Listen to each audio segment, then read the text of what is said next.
ನಮಸ್ತೆ ಸ್ನೇಹಿತರೆ, human rights news ವರ್ಲ್ಡ್ಗೆ ಸ್ವಾಗತ. ನಾನು ನಿಮ್ಮ ಪ್ರಶಾಂತ್ PRS. ನಮ್ಮೊಂದಿಗೆ ವಿಶೇಷವಾಗಿ ಇವತ್ತು ಇಬ್ಬರು ವಿಶೇಷ ಅತಿಥಿಗಳು ಜಾಯ್ನ್ ಆಗಿದ್ದಾರೆ. ಒಬ್ಬರು ಪತ್ರಕರ್ತರಾಗಿರ್ತಕ್ಕಂಥ ಆರತಿ ಗಿಳಿಯಾರ್ರವರು, ಇನ್ನೊಬ್ರು ಕಾಂಗ್ರೆಸ್ ಹೋರಾಟಗಾರರು, ಒಂದು ಕಾಂಗ್ರೆಸ್ ಪಕ್ಷದಲ್ಲಿ ಹಿಂದುಳಿದ ವರ್ಗಗಳ ಉಪಾಧ್ಯಕ್ಷರಾಗಿರ್ತಕ್ಕಂಥ ಇನ್ನೊಬ್ಬರು ಕೋಟಾ ನಾಗೇಂದ್ರ ಪುತ್ರನ್ರವರು. ಇಬ್ಬರಿಗೂ ವಿಶೇಷವಾಗಿ, ಇಬ್ಬರು ಅತಿಥಿಗಳಿಗೂ ವಿಶೇಷವಾಗಿ ಸ್ವಾಗತ ಮಾಡ್ತಿದ್ದೆ. ನಮಸ್ತೆ. ನಮಸ್ತೆ ಸರ್. ಏನು ಇವತ್ತು ದಲಿತ ಯುವಕನ ಮೇಲೆ ಪೊಲೀಸರಿಂದ ಹಲ್ಲೆ ಆಗಿದೆ ಅನ್ನುವಂತ ಒಂದು ಪ್ರಶ್ನೆ ಇಟ್ಟುಕೊಂಡು ನಮ್ಮ ವೇದಿಕೆಗೆ ಬಂದಿದ್ದೀರಿ. ಏನಾಯ್ತು, ಏನು ವಿಚಾರಗಳಂತ, ಏನು ವಿಚಾರ, ಯಾವ ರೀತಿ ಹಲ್ಲೆ ಆಯ್ತು, ಏನು ವಿಚಾರ ಅಂತ ಆರತಿ ಅವ್ರು ಮಾತಾಡೋದಾದ್ರೆ. ಸರ್, ಇವತ್ತು ಏನಂತ ಹೇಳಿದ್ರೆ, ಆ ದಲಿತ ಯುವಕನನ್ನ ನಿನ್ನೆ ಅಡ್ಮಿಟ್ ಮಾಡಿದ್ದೇವೆ. ಅವರು ಬಂದು ಲಾರಿ ಚಾಲಕರಾಗಿದ್ದು 1 ವರ್ಷದಿಂದ ಅವರಿಗೆ ಸ್ಪೈನಲ್ ಕಾರ್ಡ್ ಆಗಿದ್ದು, ಅವರಿಗೆ ಆರೋಗ್ಯದಲ್ಲಿ ಸಮಸ್ಯೆ ಇರ್ತದೆ. ಸಮಸ್ಯೆ ಇದ್ದವರು 1 ವರ್ಷದಿಂದ ಎಲ್ಲಿ ಕೆಲಸ ಮಾಡದೆ ಹುಷಾರಿಲ್ಲದೆ ಇರುವುದರಿಂದ, ಆರೋಗ್ಯದ ಸಮಸ್ಯೆ ಇರುವುದರಿಂದ ಏನ್ ಮಾಡ್ತಾರಂತ ಹೇಳಿದ್ರೆ, ಲಾರಿ ಚಾಲನೆಯನ್ನ ಮಾಡದೆ ಹಾಗೆ ಕೆಲಸ ಮಾಡ್ಲಿಕ್ಕೆ ಆಗುದಿಲ್ಲ ಅವರಿಗೆ. ಶಸ್ತ್ರಚಿಕಿತ್ಸೆ ಮಾಡಿ ಎದೆಗೂಡೊಳಗೆ ಸ್ಕ್ರೂ ಹಾಕಿದ್ದಾರೆ. ಮತ್ತೆ ನಿಲ್ಲಿಕ್ಕೂ ಪರಿಸ್ಥಿತಿ ಇಲ್ಲದೆ ಬೆಡ್ ರಿಡ್ ಆದವರನ್ನ ಈಗ 1 ವರ್ಷದಿಂದ ಚಿಕಿತ್ಸೆಗೆ ಒಳಪಟ್ಟು ಅದ್ರದ್ದು ಸ್ಕ್ಯಾನಿಂಗ್ ರಿಪೋರ್ಟ್ ಮತ್ತೆ ಕಡೆ ಎಕ್ಸ್ರೇ ಅದು ಎಲ್ಲ ಸಹ ಉಂಟು ಸರ್. ಹಾಗಿರ್ಬೇಕಾದ ವ್ಯಕ್ತಿ ಅಲ್ಲಿ ನಿನ್ನೆ ದಿನಾಂಕ ಆ ಹಿರಿಯಡ್ಕ ಬೆಳ್ಳಂಪಳ್ಳಿ 2:30 ಹೊತ್ತಿಗೆ ಸರಿಸುಮಾರು 2:30 2:20 ಅಂತ ಹೇಳ್ತಾ ಇದ್ರು. ಬೆಳ್ಳಂಪಳ್ಳಿ ಗ್ರಾಮ ಪಂಚಾಯತ್ ವ್ಯಾಪ್ತಿಗೆ ಸೇರಿದಂತಹ ಫಿಶ್ ಫ್ಯಾಕ್ಟರಿ ಹೋಗುವ ರೋಡ್ ಅಂತ ಉಂಟು, ಅಲ್ಲಿ ಸುಮ್ಮನೆ ಹಾಗೆ ನಿಂತಿದ್ದಾರಂತೆ. ಅವರು ಸಹೋದ್ಯೋಗಿಗಳೆಲ್ಲ ಜೊತೆ ಎಲ್ಲ ಹೋಗಿ ಏನೋ ಬೈಕಲ್ಲಿ ಹೋಗಿ ನಿಂತ್ಕೊಂಡು ಏನೋ ಮಾತಾಡ್ತಾ ಇರ್ಬೇಕಾದ್ರೆ ಏಕಾಏಕಿ ಪೊಲೀಸ್ನವರು ಏನೋ ಲಾರಿ ಏನೋ ಹಿಂದ್ಗಡೆಯಿಂದ ನಿಂತಿದೆ ಅಂತೆ. ಲಾರಿ ಚಾಲಕರು ಇವರೇ ಅಂದುಕೊಂಡು ಇವ್ರ ಮೇಲೆ ಏನ್ ಮಾಡ್ತಾರೆ, ಅವರು ಹಲ್ಲೆಯನ್ನ ಮಾಡಿರ್ತಾರೆ. ಏಕಾಏಕಿ ಹಲ್ಲೆ ಮಾಡಿರ್ತಾರೆ. ಹೌದು ಸರ್, ಹೌದು ಸರ್. ನಾಗೇಂದ್ರ ಪುತ್ರನವರು, ನಿಮ್ಮ ಗಮನಕ್ಕೆ ಹೇಗೆ ಬಂತು, ಏನು ವಿಚಾರ ಬಂತು, ಏನದು ವಿಚಾರ? ಈಗ ನಾನು ಈಗ ಒಂದು ಸುದ್ದಿ ಮಾಧ್ಯಮದ ಮುಖಾಂತರ, ಕೆಲವೊಂದು ಮಾಧ್ಯಮದ ಮುಖಾಂತರ ನೋಡಿದಾಗ ಯಾರೊಬ್ರು ಸ್ಟೇಟಸ್ ಆಗಿದ್ರು. ಆ ಸ್ಟೇಟಸ್ ನೋಡಿದಾಗ ನನ್ಗೆ ಗೊತ್ತಾಗಿ ನಾನು ಇವರು ಪತ್ರಕರ್ತೆ ಅಂತ ಆರತಿ ಗಿಳಿಯರವ್ರನ್ನ ಸಂಪರ್ಕ ಮಾಡಿದಾಗ, ಆರತಿ ಗಿಳಿಯರವರು ನನ್ಗೆ ಈ ರೀತಿಯಾದಂತ ಸಮಸ್ಯೆ ಆಗಿದೆ ಅಂತ ಹೇಳಿದ್ರು. ಆಗ ನಾನು ಆಯ್ತು, ನಾನು ಹಾಸ್ಪಿಟಲ್ಗೆ ವಿಸಿಟ್ ಮಾಡ್ತೇನೆ, ನಾ ಬರ್ತೇನೆ ಅಂತ ಹೇಳಿ ನಾನು ಹಾಸ್ಪಿಟಲ್ಗೆ ಬಂದು ನೋಡಿದಾಗ ಪಾಪ ಭಾಸ್ಕರ್ ಎಂಬುವರಿಗೆ, ಇವರ ಅಣ್ಣನಿಗೆ ಪೊಲೀಸ್ನವರು ಮನ್ಸ ಇಚ್ಛೆ ಬಂದಂತೆ ಹೊಡೆದಿದ್ದಾರೆ. ಮತ್ತೆ ಹೊಡೆದದ್ದು ಅಲ್ಲದೆ ಆ ಹೊಡೆದ ವ್ಯಕ್ತಿಯನ್ನು ಅಲ್ಲೇ ಬಿಟ್ಟು ಹೋಗಿದ್ದಾರೆ. ಒಂದು ಮಾನವೀಯ ನೆಲೆಯಲ್ಲಿ ಒಂದು ಹಾಸ್ಪಿಟ್ಲಿಗೆ ಕೂಡ ಅವರು ಸೇರ್ಸ್ಲಿಲ್ಲ. ಹೊಡೆದು ಸಾರಿ ಅಂತ ಹೇಳಿದ್ದಾರೆ, ಸರಿಯಾಗಿ ಹೊಡೆದಿದ್ದಾರೆ, ಬಾಸುಂಡೆ ಬರೋ ತನಕ ಹೊಡೆದಿದ್ದಾರೆ. ಒಂದು ನಮ್ಮ ಜಿಲ್ಲೆ ಒಂದು ಪೊಲೀಸ್ ಅಧಿಕಾರಿ ಆದಂತ ಇವರು ನಮ್ಮ ಈ ತರವಾಗಿ ನಡೆದುಕೊಳ್ತಾರಂದ್ರೆ ನಮ್ಮ ಒಂದು ಜಿಲ್ಲೆಗೆ ಇದು ಅಗೌರವ ಆಗ್ತದೆ. ನಾವು ಒಬ್ಬ ಅಧಿಕಾರಿ ಆದವರು ಯಾವುದೇ ಒಂದು ತೀರ್ಮಾನ ತಗೊಳ್ಳುವಾಗ ಏಕಾಏಕಿ ಎಲ್ಲೋ ನಿಂತವರಿಗೆ, ಸುಮ್ಮನೆ ಇದ್ದವರಿಗೆಲ್ಲ ಹೊಡೆದ್ರೆ ಏನ್ ಪರಿಸ್ಥಿತಿ ಏನಾಗ್ಬೋದು ಮುಂದೊಂದ್ ದಿನ. ಇದೀಗ ನಮ್ಮ ಮನೆಯವ್ರಿಗೆ ನಾಳೆ ಎಲ್ಲಾದ್ರೂ ನಿಂತ್ಕೊಂಡಿರ್ತಾರೆ, ಇವ್ರಿಗೆ ಬಂದು ಹೊಡೆಯೋದ ಎಲ್ಲೋ ಯಾರಿಗೂ?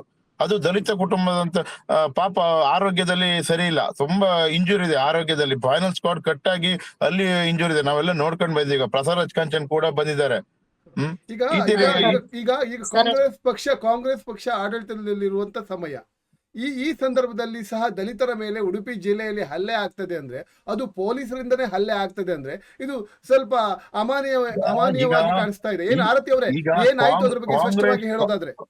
ಕಾಂಗ್ರೆಸ್ ಪಕ್ಷ ಅಧಿಕಾರದಲ್ಲಿ ಇದೆ ನಿಜ. ಕಾಂಗ್ರೆಸ್ ಪಕ್ಷದ ಏನು ಸಿದ್ದರಾಮಯ್ಯ ಆಗ್ಲಿ, ಗೃಹ ಮಂತ್ರಿಗಳಾಗ್ಲಿ, ಯಾರಾದ್ರೂ ಇವರಿಗೆ ಅಧಿಕಾರಿಯವರಿಗೆ ಪೊಲೀಸ್ನವರಿಗೆ ಹೊಡಿರಿ ಅಂತ ಯಾರಾದ್ರೂ ಹೇಳ್ತಾರ? ಯಾರಾದ್ರೂ ಹೊಡಿರಿ, ನೀವು ದಲಿತರಿಗೆ ಹೊಡಿರಿ, ಅಲ್ಲಿ ಅವ್ರಿಗೆ ಹೊಡಿರಿ, ಬಿಜೆಪಿ ಅವ್ರಿಗೆ ಹೊಡಿರಿ, ಯಾರು ಹೇಳೋದಿಲ್ಲ. ಇದನ್ನ ಇಲ್ಲಿ ಊರ್ನವರು, ಇವರು ಬಿಜೆಪಿ ಅವರು, ಕಾಂಗ್ರೆಸ್ ವಿರೋಧಿ ಬಂದವರು ಇದನ್ನೆಲ್ಲ ಉದ್ಭವ ಮಾಡ್ಕೊಳ್ಳೋದು ಇವರೇ ಮಾಡ್ಕೊಂಡು ಹೇಳುವಂತದ್ದು. ಇಲ್ಲಿ ಆ ತರದ ಪ್ರಶ್ನೆ ಅಲ್ಲ, ಯಾವ್ದೋ ಒಬ್ಬ ಅಧಿಕಾರಿ ತಪ್ಪು ಮಾಡಿದ್ದಾನೆ ಅಂದ್ರೆ ಈಗ ಕಾಂಗ್ರೆಸ್ ಪಕ್ಷ ದಲಿತರ ಬಗ್ಗೆ ಬಹಳ ಒಂದು ಕಾಳಜಿಯಲ್ಲಿ ಇರುವಂತ ಪಕ್ಷ, ಅಂತ ಪಕ್ಷ ಇರುವಾಗ್ಲೂ ಸಹ ದಲಿತರ ಮೇಲೆ ಈ ರೀತಿ ದೌರ್ಜನ್ಯ ಆಗ್ತದೆ ಅನ್ನೋಂತ ಮಾತ್ರ ಆರ್ತಿ ಅವ್ರು ನೀವು ಹೇಳೋದಾದ್ರೆ? ಸರ್, ಈಗ ಏನಂತ ಹೇಳಿದ್ರೆ, ಆತನನ್ನ ಸರಿಯಾಗಿ ಬಾಸುಂಡೆ ಬರುವ ಹಾಗೆ ಸರಿಯಾಗಿ ದಳಿಸಿರ್ತಾರೆ ಪೊಲೀಸ್ನವರು.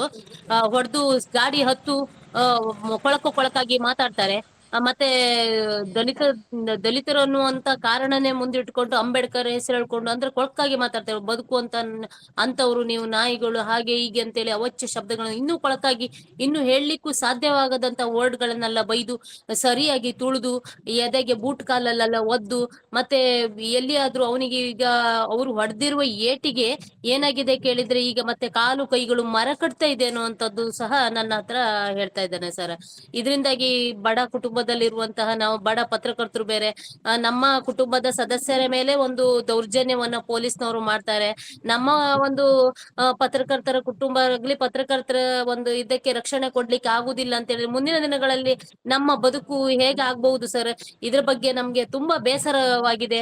ಪತ್ರಕರ್ತರ ಕುಟುಂಬದ ಮೇಲೆ ಒಂದು ರಕ್ಷಣೆ ಕೊಡ್ಬೇಕಾದಂತ ಅಧಿಕಾರಿಗಳು ಇವತ್ತು ಯಾವ ರೀತಿಯಾಗಿ ಹಲ್ಲೆ ಮಾಡಿ ಅದು ಮಾರಣಾಂತಿಕವಾಗಿ ಹಲ್ಲೆ ಮಾಡಿ ಸಾರಿ ಗೊತ್ತಾಗ್ಲಿಲ್ಲ ಅಂತ ಹೇಳಿ ಅಲ್ಲೇ ಬಿಟ್ಟು ಹಾಗೆ ಹೋಗಿರ್ತಾರೆ. ಮತ್ತೊಬ್ರು ಏನೋ ಬೈಕಲ್ಲಿ ಕರ್ಕೊಂಡು ಬಂದಿರ್ತಾರೆ, ಅವರು ಅವನನ್ನ ಅಡ್ಮಿಟ್ ಮಾಡ್ತಾರೆ ಸರ್. ಇದನ್ನ ನಾನು ಮಾನ್ಯ ಏನು ಗೃಹ ಸಚಿವರಿಗೆ ಮನವಿ ಮಾಡ್ಲಿಕ್ಕೆ ಹೋಗಿರ್ತೇನೆ. ಆಗ್ಲೂ ಕೂಡ ಮನವಿ ಮಾಡ್ಲಿಕ್ಕೆ ಹೋದಾಗ ಅಡಿಷನಲ್ SP ಅವರು ನನ್ನನ್ನು ತಡಿಲಿಕ್ಕೆ ಪ್ರಯತ್ನ ಪಡ್ತಾರೆ. ನಾನು ಹೇಳ್ತಾ ಇರುವುದೇ ಸುಳ್ಳು ಎನ್ನುವಂತದ್ದನ್ನ ನನ್ಗೆ ತುಂಬಾ ತರಲೆ ಮಾಡ್ಲಿಕ್ಕೆ ಸ್ಟಾರ್ಟ್ ಮಾಡ್ತಾರೆ ಅಡಿಷನಲ್ SP ಅವರು ಅಲ್ಲಿ ತಡೆದಾಗ ಅಲ್ಲಿನ ಹೆಚ್ಚಿನ ಕಾಂಗ್ರೆಸ್ ಮುಖಂಡರು ಕೂಡ ಇಲ್ಲ ಒಂದ್ ಹೆಣ್ಮಗಳಾಗಿ ಅಷ್ಟು ಹೇಳ್ತಾ ಇರ್ಬೇಕಾದ್ರೆ ಯಾಕೆ ತಡಿತೀರಾ ನೀವು? ತಡೆಯುವುದು ಸರಿಯಲ್ಲ ಅಲ್ವಾ? ನೀವು ಪೊಲೀಸ್ನವರಾಗಿದ್ಕೊಂಡು ನಿಮ್ಮ ಒಬ್ರು PSI ಅವರು ಈ ರೀತಿ ದೌರ್ಜನ್ಯ ಮಾಡಿರುವುದನ್ನ ಅವರು ಅಷ್ಟು ಒಬ್ರು ಗೃಹ ಮಂತ್ರಿ ಅವ್ರ ಹತ್ರ ಹೇಳ್ಕೊಳ್ತಾ ಇರುವಾಗ ಯಾಕೆ ತಡಿದಿರಿ ಅಂತೇಳಿ ಎಲ್ಲ ಕಾಂಗ್ರೆಸ್ ಮುಖಂಡರು ಸಹ ಅಲ್ಲಿದ್ದವರು ವಿರೋಧ ಮಾಡಿ ಈಗ ಮತ್ತೆ ಈಗ ಕಡೆಗೆ ಈಗ ನಮ್ಗೆ ಈಗ ಮನವಿ ನಾಗರಾಜ್ ಮಾಡ್ಲಿಕ್ಕೆ ಅವಕಾಶ ಪುತ್ರನವರೇ, ಮಾಡಿಕೊಡ್ತೀರಾ ಸರ್? ಈಗ ನಾಗರಾಜ್ ಪುತ್ರನವರು, ಈಗ ನಿಮ್ಮ ಪ್ರಸಾದ್ ರಾಜ್ ಕಾಂಚನ್ ಅವರು ಉಡುಪಿಯ ಸ್ಥಳೀಯ ಮುಖಂಡರಿದ್ದಾರೆ, ಅವರು ಹಾಸ್ಪಿಟಲ್ಗೆ ಭೇಟಿ ಕೊಟ್ಟಿದ್ದಾರೆ. ಅವ್ರು ಏನ್ ಹೇಳಿದ್ರು ಅಂತ ಈ ಸಂಬಂಧಪಟ್ಟ ಅವ್ರು ಏನ್ ಹೇಳಿದ್ರು ಅಂತ? ಅವರು ಮಾನ್ಯ ನಮ್ಮ ವರಿಷ್ಠಾಧಿಕಾರಿ ಅವರಿಗೆ ಕರೆ ಮಾಡಿ ಎಲ್ಲ ವಿಷಯನ ಹೇಳಿದ್ರು. ಈ ತರ ಆಗಿದೆ, ಇದು ಸಮಸ್ಯೆನೆಲ್ಲ ಹೇಳಿದ್ರೆ SP ಅವ್ರ ಗಮನಕ್ಕೆ ತಂದಿದ್ದಾರೆ. ಈಗ ಮತ್ತೆ ಅರುಣ್ ಕುಮಾರ್ ಅವ್ರ ಗಮನಕ್ಕೆ ತಂದಿದ್ದಾರೆ. SP ಆದ ಅರುಣ್ ಏನು ಕುಮಾರ್ ಅವ್ರ ಗಮನಕ್ಕೆ ತಂದಿದ್ದೀರಾ? ಸರ್ಕಾರಿ ಹಾಸ್ಪಿಟಲ್ ಅಲ್ಲಿ ಏನು DHO ಏನು ಹಾಸ್ಪಿಟಲ್ ಅಲ್ಲಿ ಯಾರು ಮುಖ್ಯ ಅಧಿಕಾರಿ ಇರುತ್ತೆ ಅವ್ರ ಗಮನಕ್ಕೂ ಕೂಡ ತಂದು ಹೇಳಿದ್ದಾರೆ. ಅವ್ರಿಗೆ ಏನು ಇಂಜೂರಲ್ ಆಗಿದೆ ಅದೆಲ್ಲ ರಿಪೋರ್ಟ್ ಗಳನ್ನ ಕೇಳಿದ್ದಾರೆ. ಮತ್ತೆ ಗೃಹ ಮಂತ್ರಿಗಳಿಗೆ ಕರೆ ಮಾಡಿ ಹೇಳಿದ್ದಾರೆ. ಗೃಹ ಮಂತ್ರಿಯವರಿಗೆ ಕರೆ ಮಾಡಿ ಹೇಳಿದ್ದಾರೆ.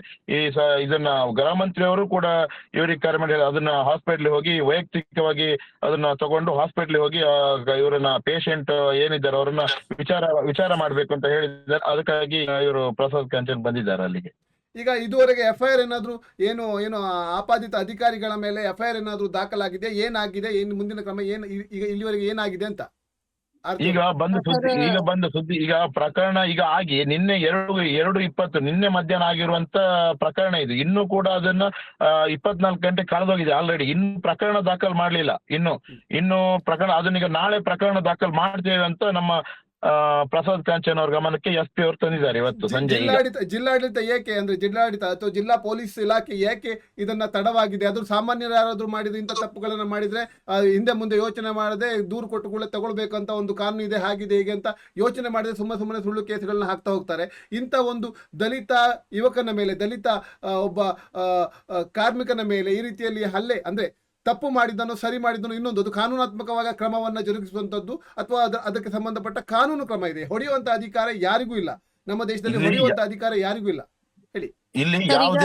ಇಲ್ಲಿ ಯಾವುದೇ ಪಕ್ಷ ಪಾರ್ಟಿ ಅಂತಲ್ಲ, ಇದು ಯಾರಿಗಾದ್ರೂ ಅನ್ಯಾಯವೇ. ಅದರ ವಿರುದ್ಧ ನಾವು ಯಾವತ್ತು ಸೆಟಿದು ನಿಲ್ತೇವೆ. ನಾವು ಅನ್ಯಾಯವೇ. ಅದು ಹೊಡೆದಿದ್ದು ತಪ್ಪು, 100ಕ್ಕೆ 100 ತಪ್ಪು. ಅವರ ವಿರುದ್ಧ ಕ್ರಮ ಆಗ್ಲೇಬೇಕು. ಯಾರು ಇದ್ದಾರೆ, ಇನ್ಸ್ಪೆಕ್ಟರ್ ಯಾರಿದ್ದಾರೆ, ಯಾರು ಒಬ್ರು PC ಅವರು ಇದ್ದಾರಂತೆ, ಒಬ್ರು ಕಾನ್ಸ್ಟೇಬಲ್ ಯಾರಿದ್ದಾರೆ, ಅವ್ರು ಎಲ್ಲರೂ ಅಮಾನತ್ ಮಾಡ್ಲೇಬೇಕು. ಅಮಾನತ್ ಆಗ್ಲೇಬೇಕು. ಅದು ಯಾವುದೇ ವ್ಯಕ್ತಿಗೂ ಹೊಡೆಯುವ ರೈಟ್ ಇಲ್ಲ. ಅವ್ರು ಯಾರು ಇವರಿಗೆ ರೈಟ್ ಕೊಟ್ಟವ್ರು ಯಾರು ಹೊಡಿಲಿಕ್ಕೆ? ಸರ್, ಇನ್ನೊಂದು ಹೇಳಲಿಕ್ಕೆ ಹೋದ್ರೆ ನೋಡಿ, ಈಗ ಎಲ್ಲ ಕಡೆಯಲ್ಲೂ ಪೊಲೀಸ್ ದೌರ್ಜನ್ಯ ಅನ್ನೋದು ಹೆಚ್ಚಿನ ಕಡೆಯಲ್ಲಿ ಆಗ್ತಿದೆ ಅನ್ನೋದು ಕೂಡ ಸಾರ್ವಜನಿಕ ವಲಯಗಳಲ್ಲಿ ಕೇಳಿ ಬರ್ತಿದೆ. ಯಾಕೆ ಅಂತ ಹೇಳಿದ್ರೆ ಈಗಾಗಲೇ ಬ್ರಹ್ಮಾವರ ವ್ಯಾಪ್ತಿಯಲ್ಲಿ ಲಾಕಪ್ ಡೆತ್ ಆಗಿದೆ. ಅದು ಕೂಡ ಈಗ ಎಲ್ಲಿಯೂ ಸಹ ಹೊರಬೀಳ್ಲಿಲ್ಲ. ಪೊಲೀಸ್ ಅಧಿಕಾರಿಗಳು ಏನ್ ಮಾಡ್ತಾ ಇದ್ದಾರೆ, ಲಾಕಪ್ ಡೆತ್ ಆಗಿದೆ, ಇವರೇ ಕೊಂದು ಇವರೇ ಸುಮ್ನೆ ಇದ್ದಾರೆ ಅನ್ನುವಂತ ಮಾಹಿತಿಗಳು ಹಾಕ್ತಾ ಇದ್ದಾರೆ. ಅದರ ಜೊತೆಗೆ ಈ ಲಾಕಪ್ ಡೆತ್ ಆಗುವ ಈ ಹಿಂದೆ ಬ್ರಹ್ಮಾವರ ವ್ಯಾಪ್ತಿಯಲ್ಲಿ ಹನೆಹಳ್ಳಿಯಲ್ಲಿ ಒಂದು ಗುಂಡಿನ ದಾಳಿ ಆಗ್ತದೆ ಯುವಕನ ಮೇಲೆ. ಅದು ಕೂಡ ಹಾಗೆ ಕೂತ್ಕೊಂಡಿದೆ ಹೊರತು ಎಲ್ಲಿಯೂ ಸಹ ಅದ್ರ ಬಗ್ಗೆ ವಿಚಾರ ಬರ್ತಾ ಇಲ್ಲ. ಈಗ ನೋಡಿ ಸರ್, ಈ ಪ್ರಕರಣ ಈಗ ಹೇಗಾಗಿದೆ ಆಗ್ತಿದೆ ಪ್ರಕರಣಕ್ಕೆ ಕೆಂಪಿ. ಎಲ್ಲಿ ಸಂಬಂಧಪಟ್ಟು ನೋಡಿದ್ರು ಮಾತಾಡೋಣ, ವಿಷಯಾಂತರವಾಗೋದು ಬೇಡ. ಈ ಪ್ರಕರಣಕ್ಕೆ ಸಂಬಂಧಪಟ್ಟು ದಲಿತರನ್ನ ಮಾತಾಡೋಣ. ಕೊಂದು ತೇಜೋವಧೆ ಮಾಡುವುದೇ ಅಂತ ಹೇಳಿ ಪೊಲೀಸ್ ಇಲಾಖೆ ಕೂತಿದೆ ಈಗ. ಯಾಕಂದ್ರೆ ರಸ್ತೆ ಮೇಲೆ ಸುಮ್ಮನೆ ಅಮಾಯಕನನ್ನ, ಅದು ಏನು ಆರಾಮಿಲ್ಲ ಅವನಿಗೆ, ಆರೋಗ್ಯದಲ್ಲಿ ಏರುಪೇರು ಆಗಿರುವಂತಹ, ಕಾಲ್ ಸರಿ ಇಲ್ಲ, ಅವನ ಕೈ ಸಹ ಹೀಗೆ ಕೊಕ್ಕೆ ಆಗಿ ಉಂಟು, ಊಟ ಮಾಡ್ಲಿಕ್ಕೆ ಆಗದೆ ಎಡಗೈಯಲ್ಲಿ ಊಟ ಮಾಡ್ತಿರುವಂತ ಅಂತ ವ್ಯಕ್ತಿಯನ್ನ ಇವರು ಸರಿಯಾಗಿ ಹಿಗ್ಗಮುಗ್ಗ ದಳಿಸಿದ್ದಾರೆ, ಮಾರಣಾಂತಿಕವಾಗಿ ಹಲ್ಲೆ ಮಾಡಿದ್ದಾರೆ ಅಂತ ಹೇಳಿದ್ರೆ ಸರ್, ಇನ್ನು ಉಡುಪಿ ಜಿಲ್ಲೆಯಲ್ಲಿ ದಲಿತರನ್ನ ಇಡ್ಲಿಕ್ಕೆ ಸಾಧ್ಯ ಉಂಟಾ? ಈ ಒಂದೇ ಅಲ್ಲ, ಎಲ್ಲಾ ಡಿಪಾರ್ಟ್ಮೆಂಟ್ ನೌಕರರ ವರ್ಗದಲ್ಲೂ ಸಹ ದಲಿತರ ಮೇಲೆ ದೌರ್ಜನ್ಯ ಆಗ್ತಾ ಉಂಟು. ಇದನ್ನ ಯಾರೂ ಸಹ ಖಂಡಿಸಲಿಕ್ಕೆ ಪ್ರಯತ್ನ ಪಟ್ಟರೆ ಅದನ್ನ ಅಲ್ಲೇ ಹತ್ತಿಕ್ಕುವಂತ ಪ್ರಯತ್ನಗಳು ಆಗ್ತಾ ಇದೆ. ಅದೇ ರೀತಿ ಇದನ್ನು ಸಹ ಇವನ ಮೇಲೂ ಸಹ ಈಗ ಹಲ್ಲೆ ಅಂತ ಹೇಳಿ ಮಾಡಿ ಈಗ ಪೊಲೀಸ್ನವರೇ ಈ ರೀತಿ ಒಂದು ಕಾನೂನಿಗೆ ವಿರೋಧವಾದಂತದ್ದು ಏಕಾಏಕಿ ಬಂದು ಹಲ್ಲೆ ಮಾಡಿರ್ತಾರೆ. ಇದನ್ನ ನಾವು ಪೊಲೀಸ್ ದೌರ್ಜನ್ಯಕ್ಕೆ ಧಿಕ್ಕಾರ ಅಂತ ಹೇಳಲಿಕ್ಕೆ ಇಷ್ಟಪಡ್ತೇನೆ ಸರ್. ನಾಗೇಂದ್ರ ಪುತ್ರನ್ ಅವರೇ, ನೀವು ಕಾಂಗ್ರೆಸ್ ಹಿರಿಯ ಮುಖಂಡರ ಗಮನಕ್ಕೆ ಈ ವಿಚಾರವನ್ನ ತರಲು ಪ್ರಯತ್ನಿಸಿದ್ದೀರಾ? ಹೌದೌದು, ನಾನು ಈಗಾಗಲೇ ಜಿಲ್ಲಾಧ್ಯಕ್ಷರು, ನಮ್ಮ ಜಿಲ್ಲಾಧ್ಯಕ್ಷರು ಅಶೋಕ್ ಕುಮಾರ್ ಕೋಡವರವರು, ಪ್ರಸಾದ್ ಕಾಂಚನ್, ಜಯಪ್ರಕಾಶ್ ಹೆಗಡೆ ಎಲ್ಲ ನಮ್ಮ ಹಿರಿಯರ ಗಮನಕ್ಕೆ ತಂದಿದ್ದೇನೆ. ಅವರು ಹೇಳಿದ್ದಾರೆ ಒಂದು ಅನಾಹುತ ನಡೆದೋಗಿದೆ, ಅವರ ಅಧಿಕಾರಿ ವಿರುದ್ಧ ಕ್ರಮ ತಗೊಳ್ತೇವೆ ನಾವು ಅಂತ ಹೇಳಿದ್ದಾರೆ ಈಗ ನನಗೆ. ಈಗ ಹಾಗಾದ್ರೆ ಕ್ರಮ ಜರುಗದಿದ್ರೆ ಕುಟುಂಬಸ್ಥರು, ನೀವು ಕುಟುಂಬ ಸಾರಥಿ ಅವರೇ, ನೀವು ಮುಂದಿನ ಕ್ರಮ ಏನ್ ಮಾಡ್ಬೇಕಂತ ಇದ್ದೀರಾ? ಸರ್, ಏನಂತ ಹೇಳಿದ್ರೆ, ನಾನು ಜಿಲ್ಲಾಡಳಿತ ಎದುರುಗಡೆನೆ ನಾನು ಉಪವಾಸ ಸತ್ಯಾಗ್ರಹವನ್ನ ಕೂತ್ಕೊಳ್ಳಿಕ್ಕೆ ಇದ್ ಮಾಡ್ತೇನೆ ಸರ್. ಯಾಕಂತ ಹೇಳಿದ್ರೆ ನಮ್ಗೆ ನ್ಯಾಯ ಸಿಗ್ಲೇಬೇಕು, ಅವರನ್ನ ಅಮಾನತ್ ಮಾಡ್ಬೇಕು ಅಂತ ಅಧಿಕಾರಿಗಳಿದ್ರೆ ಜಿಲ್ಲೆಯಲ್ಲಿ ಜನರಿಗೆ ಖಂಡಿತವಾಗಿಯೂ ಬದುಕಲಿಕ್ಕೆ ಸಾಧ್ಯ ಇಲ್ಲ ಅಂತ ಹೇಳಕ್ಕೆ ಇಷ್ಟಪಡ್ತೇನೆ. ನಾನು ಅನಿರ್ದಿಷ್ಟ ಉಪವಾಸವನ್ನ ಮಾಡ್ಲಿಕ್ಕೆ ಇಲಾಖೆ ಎದುರುಗಡೆಯೇ ಜಿಲ್ಲಾಡಳಿತ ಎದುರುಗಡೆಗೆ ಕೂತ್ಕೊಳ್ತೇನೆ ಅಂತ ಹೇಳಿ ಈ ಮೂಲಕ ಮಾಧ್ಯಮದಲ್ಲಿ ಹೇಳಿಕೆ ಕೊಡ್ಲಿಕ್ಕೆ ಇಷ್ಟಪಡ್ತಾ ಇದ್ದೇನೆ. ನಾಗೇಂದ್ರ ಅವರೇ, ಈ ಬಗ್ಗೆ ಈಗ ನಾಳೆ FIR ಆಗದಿದ್ರೆ ಮುಂದಿನ ಕ್ರಮ ಏನಿದೆ ನಿಮ್ಮ ಕಡೆಯಿಂದ? ನೀವು ಒಂದು ಹೋರಾಟಗಾರರಾಗಿ ನಿಮ್ಮ ಕಡೆಯಿಂದ ಏನಿದೆ?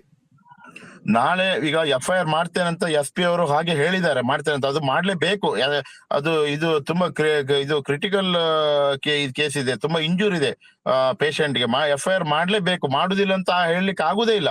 ಈಗ ಸ್ಟೇಷನ್ ಇಂದ, ಇಲ್ಲಿಂದ ಹಾಸ್ಪಿಟಲ್ ಇಂದ ಸ್ಟೇಷನ್ಗೆ ಇಂಟಿಮೇಷನ್ ಕೂಡ ಹೋಗಿದೆ. FIR ಮಾಡ್ಲಿಕ್ಕೆ ಆಗುದಿಲ್ಲ ಅಂತ ಹೇಳಲಿಕ್ಕೆ ಆಗುದಿಲ್ಲ, ಮಾಡ್ಲೇಬೇಕು. ಇದು ದಲಿತರ ಮೇಲೆ ಒಂದು ದೊಡ್ಡ ದೌರ್ಜನ್ಯ ಇದು ಮಾಡ್ಲೇಬೇಕಾಗ್ತದೆ. ಯಾಕಂದ್ರೆ ಈಗ ಬೇರೆಯವರಿಗೆ, ನಾನೀಗ ಹೋಗಿ ಒಬ್ಬರಿಗೆ ಹೊಡೆದ್ರೆ ಬಿಡ್ತಾರಾ?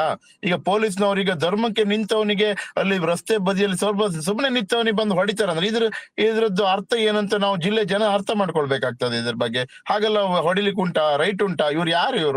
ಇವರು ಈಗ ಏನಾದ್ರು ತಪ್ಪು ಮಾಡಿದ್, ನಾವು ನಮ್ಮ ಭಾಸ್ಕರ್ ತಪ್ಪು ಮಾಡಿದ್ರೆ ಅವರನ್ನ ಕರ್ಕೊಂಡೋಗಿ ಎಂಕ್ವೈರಿ ಮಾಡ್ಲಿ, ಏನಾದ್ರು ಕೇಳೋದು ಮಾಡೋದು ಮಾಡ್ಲಿ. ಅದು ಬಿಟ್ಕೊಂಡು ಏಕಾಏಕಿ ಬಂದು ಹಲ್ಲೆ ಮಾಡುವಂತದ್ದು ಏನಿದೆ, ಅದು ಈ ರೀತಿಯ ಹೊಡೆಯೋದು. ಹೌದು ಸರ್. ಯಾಕಂತ ಹೇಳಿದ್ರೆ ಈಗ ಆಲ್ರೆಡಿ ಈಗ ನಮ್ಮ ಕುಟುಂಬಕ್ಕೆ ಯಾವುದೇ ಒಂದು ಆಧಾರ ಇಲ್ಲದೆ ಇರುವುದು, ಆ ಸಂದರ್ಭದಲ್ಲಿ ನಾನೊಂದು ಪತ್ರಕರ್ತರಾಗಿರ್ತೇನೆ. ನಮ್ಮ ಒಂದು ಸಮುದಾಯದ ಮೇಲೆ ನಮ್ಮ ಒಂದು ಕುಟುಂಬದ ಮೇಲೆ ಈ ರೀತಿಯಾಗಿ ದೌರ್ಜನ್ಯ ಮಾಡ್ತಾರಂತ ಹೇಳಿದ್ರೆ ಬಾರಿ ಬೇಸರದ ವಿಚಾರ ಸರ್. ಅಂತ ದೌರ್ಜನ್ಯ ಮಾಡುವಂತ ತಪ್ಪು ಅವನು ಏನು ಸಹ ಮಾಡಿರುವುದಿಲ್ಲ, ಆದ್ರೂ ಕೂಡ ಮಾಡಿ ಇರ್ತಾರೆ ಅಂತ ಹೇಳಿದ್ರೆ, ಈ ರೀತಿ ಹಲ್ಲೆ ಮಾಡ್ತಾರಂತ ಹೇಳಿದ್ರೆ ಇದು ಯಾವ ತರ ಸರ್? ಇತ್ತೀಚೆಗೆ ಉಡುಪಿ ಜಿಲ್ಲೆಯಲ್ಲಿ ದಲಿತರ ಮೇಲೆ ಹಲ್ಲೆ ಪ್ರಕರಣಗಳು ಜಾಸ್ತಿ ಬೆಳಕಿಗೆ ಬರ್ತಾ ಇದೆ. ಮತ್ತೆ ದಲಿತರಿಗೆ ರಕ್ಷಣೆ ಇಲ್ಲದಂತಾಗಿದೆ. ಜಿಲ್ಲಾಡಳಿತ ಈ ಬಗ್ಗೆ ಎಚ್ಚೆತ್ತುಕೊಂಡು ದಲಿತರ ರಕ್ಷಣೆ ಮತ್ತು ಸಾಮಾನ್ಯ ಪ್ರತಿಯೊಬ್ಬ ಜನರ ರಕ್ಷಣೆಯನ್ನು ಮಾಡಬೇಕಾದವ್ರೆ ಇಂತಹ ಒಂದು ಕಾನೂನನ್ನು ಕೈಯಲ್ಲಿ ಎತ್ತುಕೊಂಡು ಸಂವಿಧಾನ ವಿರೋಧವಾಗಿ ನಡೆದುಕೊಳ್ಳುವುದು ಬಹಳ ತಪ್ಪು. ಅಂಥದ್ರಲ್ಲಿ ಈಗ ಒಂದು ರಾಜ್ಯದಲ್ಲಿ ಒಂದು ಉತ್ತಮ ಸರ್ಕಾರ ಇದೆ, ಇಂಥ ಸಂದರ್ಭದಲ್ಲೂ ಸಹ ಈ ತರ ಆಗ್ತಾ ಹೋದ್ರೆ ಮತ್ತೆ ಇಂಥ ಜನರನ್ನ ರಕ್ಷಣೆ ಮಾಡೋರು ಯಾರು ಅಂತ. ಆದ್ರೆ ಈಗ ಕಾಂಗ್ರೆಸ್ನಲ್ಲಿ ಗುರುತಿಸಿಕೊಂಡಂತ ಏನು ನಾಗೇಂದ್ರ ಪುತ್ರನ್ರವರು ಸಹ ಇದಕ್ಕೆ ಸಂಬಂಧಪಟ್ಟು ಮುಂದೆ ಹೋರಾಟ ಮಾಡ್ತೀನಿ ಅಂತ ಹೇಳ್ತಾ ಇದ್ದಾರೆ. ಕೊನೆಯದಾಗಿ ಹೇಳೋದಾದ್ರೆ ನಾಗೇಂದ್ರ ಅವರೇ, ಹೇಳಿ, ಕೊನೆಯದಾಗಿ ಹೇಳೋದಾದ್ರೆ ಈ ವಿಷಯಕ್ಕೆ ಸಂಬಂಧಪಟ್ಟು ಸರ್,